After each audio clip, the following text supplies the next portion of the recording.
countries in the region. Our panel's back. We're also joined by CNN anchor and chief national security analyst Jim Sciutto. Jim, it is worth noting the original State Department hotline message said, do not rely on the U.S. government for assisted departure or evacuation. Now, they quickly updated that and said the U.S. is committed to helping U.S. citizens who want to leave. What changed? Listen, I mean, they're putting the onus on the many thousands, tens of thousands of Americans who live in the region, not acknowledging the fact that 4 of the countries weren't on that list of advisories, the UAE, Qatar, Saudi Arabia, and Israel. So they had no warning. The other folks living out there had a few days warning, right? Which is, if you're living in that part of the world, it's not easy to move your family or your job out of a country very quickly, particularly when many other folks want to do that. Now, the options are just frankly not great. I heard Mike Huckabee talking the other day for folks who want to leave Israel, to take a bus to Egypt, right? And this is, I've been there many times. You can do that, but it's not the easiest way to get out of the country. Listen, the administration was in a bind, right? Because you don't want to advertise to the world that you're about to carry out military action on Iran.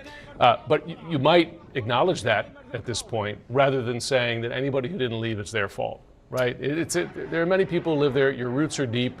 You got jobs, you got kids in school, all that kind of stuff. It's hard to just pack up and move. And the other thing I would just say is there are dozens of travel advisories that come out all the time. I've lived in that part of the world. It's hard to keep track of them. If you moved every time a level was elevated, you'd be moving every other week, right? It's hard to keep up.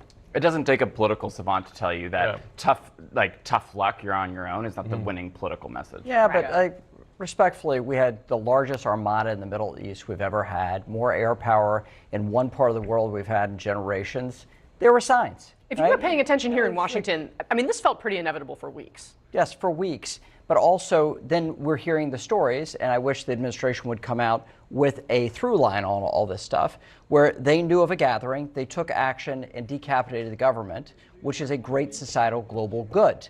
That is enough of a statement to say you don't have to justify it with other pieces of information. But when you knew they all gathered together at breakfast and you can eliminate them with one shot, that's a very big thing. But can I also just say that President Trump had the State of the Union, about 10 days ago, and he's dedicated 3 minutes of 100 and something minutes to talking about this. He could have at least, to Jim's point, you don't want to let the entire world know what you're about to do militarily, but he could have at least told the American people and given them a story as to why, if military action does take place, it's warranted. Well, the reason it's urgent as well is because some of those missiles and drones are getting through the air defenses. So if you're living in one of those cities and it hits a major hotel, that could have been your apartment where you and your kids live. So it's reasonable for folks out there to be somewhat upset that they didn't have fair warning. And I get it, the Armada was there, but as you know, there was great public debate as to how big the military action was. There was not a lot of advertisement about a weeks-long extended open-ended war, right, which would be a different calculation for you and me